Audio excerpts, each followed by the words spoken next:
ரஷ்ய வீரர், ரஷ்ய வீரர்கள் நார்மலா, ஆனா ரஷ்ய வீரர் இப்போ ஒரே ஒரு வீரர் வந்து பாத்தீங்கன்னா உக்ரைனோட 3 வீரர்களை கட்டி வந்து பாத்தீங்கன்னா தட்டியிருக்க. இது நான் ஃபுல் வீடியோ நான் இது டெலகிராம் சேனல்ல போடுறேன்.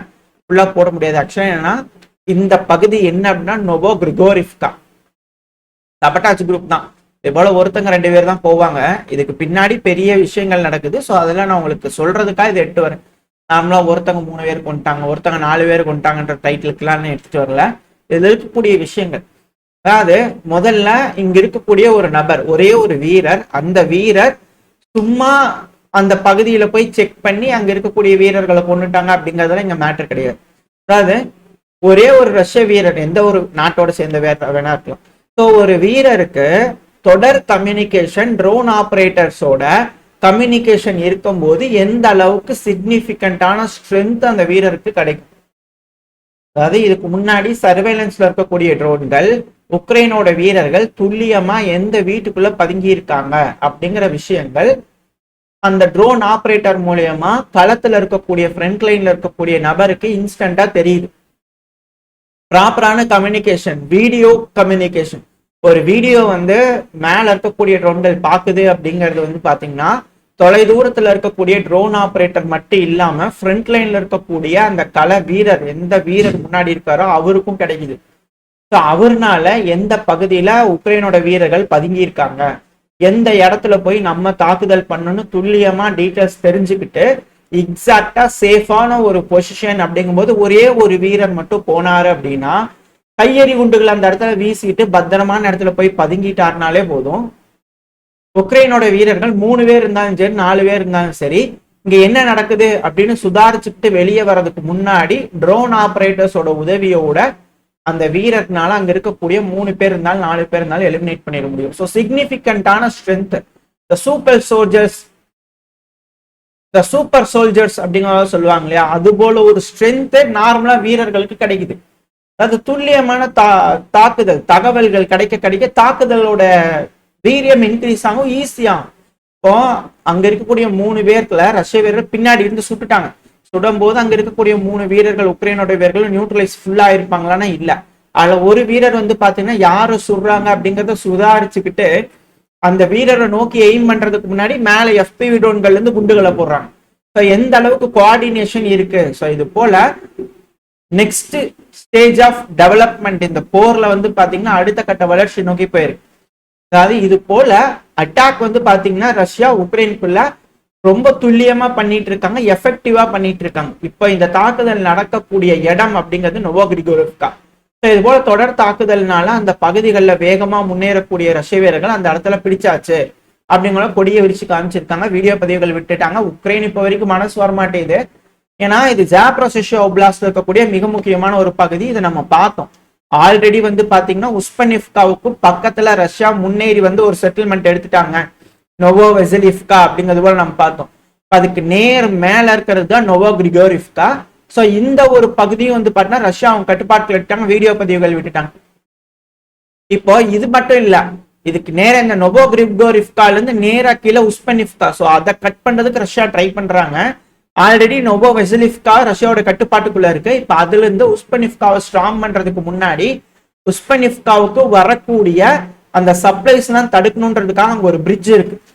ஸோ அந்த பிரிட்ஜு கடியில வந்து பாத்தீங்கன்னா உக்ரைனோட வீரர்கள் இந்த கண்ணி வெடியெல்லாம் வந்து பாத்தீங்கன்னா புதைச்சு வச்சிருக்காங்க. இன்கேஸ் ரஷ்யா அங்க வர்றாங்கன்னா வர்றதுக்கு கொஞ்சம் தாமதம் பண்ணணும்ன்றதுக்காக அந்த இடத்துல வந்து பாத்தீங்கன்னா கண்ணி வெடிகள் வச்சிருப்பாங்க. ஸோ அந்த இடத்துல ட்ரோன்களை யூஸ் பண்ணி ரஷ்யாவோட வீரர்கள் அதை தாக்கி அழிச்சிருக்காங்க. இப்ப அந்த பிரிட்ஜ் இல்லாததுனால உஸ்பெனிவ்காவுக்கு வரக்கூடிய சப்ளைஸ் கட் ஆகும்.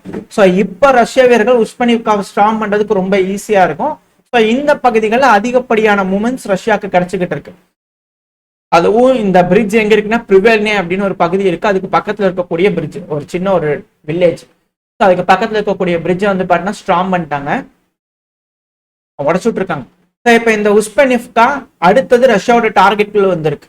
அது மட்டும் இல்லாம பக்ரோஸ்க பகுதியை பத்தி கேட்டுட்டு இருக்கீங்களா, அந்த பகுதியிலிருந்து அடிஷனலா 4 ட்ரூப் யூனிட்ஸை வந்து பாத்தீங்கன்னா ரீடிப்ளாய் பண்ணியிருக்காங்க ரஷ்யா இந்த பகுதிகளில். டின்ப்ரோ பெட்ரோவெஸ்க், 2வது ஜாப்ரோசியா, இந்த பகுதியில் வந்து பாத்தீங்கன்னா முன்னேறதுக்காக அதிகப்படியான ரீடிப்ளாய்மெண்ட்ஸ் நடந்துகிட்டு இருக்கு. ஹெவியான மூமெண்ட்ஸ் இந்த பகுதியில் இருக்கு. கூடிய சீக்கிரம் ஜாப்ரோஷியா டொனஸ்க் இது ரெண்டையும் ஒரு சேர ரஷ்யா லிபரேட் பண்ணாலும் ஆச்சரியப்படுறதுக்கு இல்ல.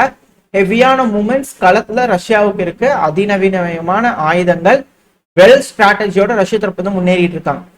இப்ப இப்படி இருக்கும் சமயத்துல யூரோப்பியன் யூனியன் அவங்களுக்குள்ள ஒற்றுமை இருக்கான்னு கேட்டீங்கன்னா அதுதான் மிக பெரும் கேள்வி. அதுக்கான காரணம் member of European Union parliament member, Italian பார்ட்டியை சேர்ந்த ஒரு நபர், 5 ஸ்டார் மூவ்மெண்ட் பார்ட்டியை சேர்ந்த ஒரு நபர் டானிலோ அவர்கள், இந்த வீடியோல இருக்கிறார்ல அவர் தான். அவர் வந்து பாத்தீங்கன்னா ஒர்சுலா வொண்டர்லா அவர்களை பார்த்து நச்சு 4 கேள்விகள் கேட்டிருக்காங்க. அதாவது EU இமீடியட்டா ரஷ்யாவோட நடக்கக்கூடிய இந்த பிரச்சனையை முடிச்சுட்டு பேச்சுவார்த்தைக்கு போகணும். சமீபத்துல முன்னாள் சான்சலர் ஆஞ்சலா மெர்கலா அவர்கள், அந்த வீடியோவை நம்ம பார்த்திருப்போம் சேனல்ல. ஸோ அவங்க என்ன சொன்னாங்கன்றது நீங்க தொடர்ந்து பார்த்துட்டீங்கன்னா தெரிஞ்சிருக்கும். பட் இருந்தாலும் இந்த பதிவுல நான் திருப்பி உங்களுக்கு சொல்றேன். ஏங்கலா மெர்கல் அவர்கள் வந்து என்ன சொல்லியிருப்பாங்க அப்படின்னா, இந்த போலாண்டு பால்டிக் சி தான் தடை விதிச்சாங்க. ரஷ்யா கூட அப்பவே நேரடியா பேசியிருந்தோம்னா உக்ரைனுக்குள்ள சண்டையே வந்திருக்காது அப்படிங்கிறது போல அவங்க தரப்புல ஒரு பாயிண்ட் வச்சிருந்தாங்க. இப்ப அத மேற்கோள் காமிச்சு இவர் தரப்புல என்ன சொல்லியிருந்தாருன்னா, அப்பவே பேச்சுவார்த்தை செஞ்சிருக்கணும். இவங்க தான் வேணுக்குன்னே இந்த லாபி பண்றவங்க, அதாவது இந்த லஞ்சம் கொடுக்குறவங்க, இந்த ஆயுத வியாபாரிகள், இந்த பேங்கர்ஸ், இவங்களுக்காக வந்து பாத்தீங்கன்னா ஆதரவா தொடர்ந்து போர் என்கேஜ் பண்ணிட்டு இருக்க தப்பு. இப்படி செஞ்சோம்னா மிக பெருமளவுல போர் எஸ்கலேட் ஆயிரும். ஆயிரக்கணக்கான லட்சக்கணக்கான இளம் வீரர்கள் இறந்துருவாங்க, நம்ம மக்கள் இறந்துருவாங்க. ஸோ இது போல போருக்கு எஸ்கலேட் பண்றதை விட பேச்சுவார்த்தை மூலியமா பிரச்சனையை தீர்க்கணும். இந்த வண்டர்லா அவர்கள் தொடர்ந்து பொய் சொல்லிட்டு இருக்கிறது எல்லாத்தையும் ஸ்டாப் பண்ணும். அவங்களோட மிஸ்டேக்ஸ் செஞ்சிருக்காங்க இல்லையா, அதெல்லாம் மூடி மறைக்கிறதுக்காக இது போல தொடர்ந்து எஸ்கலேட் பண்ணிட்டே இருக்காங்க. இது போல விஷயங்கள் நடக்கக்கூடாது அப்படிங்கிறது போல பல விஷயங்கள் இப்ப இவர் தரப்பு தான் இந்த யூரோப்பியன் யூனியன் பார்லிமெண்ட்லயே வந்து பாத்தீங்கன்னா பேசியிருக்காரு. அதுவும் சிலர்லாம் மோசமா பேசுவாங்க, அதெல்லாம் ஏன் பேசுறாங்கன்றது தெரியும், அதுக்கு பின்னாடி காரணங்கள் இருக்கும். அதனாலதான் இப்ப இந்த மாதிரியான விஷயங்கள்னாலதான் பேசிட்டு இருக்கிறாங்க.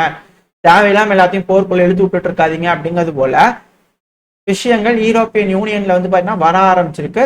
ஸோ சில நாடுகள் போருக்கு வேணும்னு நினைக்கிறாங்க, சில நாடுகள் போர் வேண்டாம் அப்படிங்கிறது போல நினைக்கிறாங்க. கடைசியில என்ன நடக்க போகுது, போர் எஸ்கலேட் ஆகுமா இல்ல பிரச்சனையை பேசி முடிச்சு தீர்த்துக்குவாங்களா? ஏன்னா இப்ப பிரான்ஸ்லாம் வந்து பாத்தீங்கன்னா மேக்ரான் அவர்களுக்கு வெறும் 14% தான் அப்ரூவல் ரேட்டிங் இருக்கு. ட்ரஸ்டே வந்து அவ்வளவுதான் இருக்கு. ஸோ கூடிய சீக்கிரமா ஒரு ரிசைன் பண்ணணும் அப்படிங்கிற அழுத்தங்கள், அங்க ப்ரொட்டஸ்ட், பிளாக் த கண்ட்ரி அப்படிங்கிறது போல அப்போசிஷனுக்கு அதிக அளவுல ஆதரவு பெருகிக்கிட்டே இருக்கு. மேக்ரான் அவர்கள் ஒன்ஸ் ஆட்சி கலைஞ்சிச்சுன்னா பிரான்ஸோட சப்போர்ட்டும் இல்லை அப்படின்னா யூரோப்பியன் யூனியன் ரஷ்யாக்கு எகெயின்ஸ்டா எடுக்கக்கூடிய அந்த போர்ல மிக பெருமளவுல பின்னடைவு சந்திப்பாங்க அப்படிங்கிற மாற்று கருத்துல. இப்ப இருக்கக்கூடிய சூழ்நிலையை ஸ்டே பண்ணி வச்சுக்கிறது நல்லது. மல்டிபோலாரிட்டி வேர்ல்டு வந்துருச்சு, அதை நோக்கி போகலாம், பிரச்சனை எஸ்கலேட் பண்ணாதீங்கன்னு அந்த மெம்பர் ஆஃப் த பார்லிமெண்ட் டானிலோ அவர்கள் தரப்பு வந்து யூரோப்பியன் யூனியன்ல பேசியிருக்காரு. ஸோ வெயிட் பண்ணி பார்ப்போம் யூரோப்பியன் யூனியன் என்ன மாதிரியான முடிவுகள் எடுக்க போறாங்க. இந்த பிரச்சனையெல்லாம் பேசி தீர்த்துக்குவாங்களா இல்ல மிக பெருமளவுல எஸ்கலேட் ஆகுமா, என்ன நடக்கும்ன்றது வெயிட் பண்ணி பார்த்துடலாம்.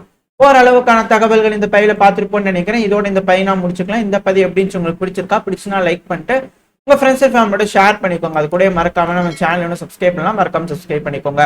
இந்த பதிவு நல்லா இருக்குன்ற நம்பிக்கையில் அடுத்த பேர் உங்க சந்திக்கலாம். Very stay safe, by.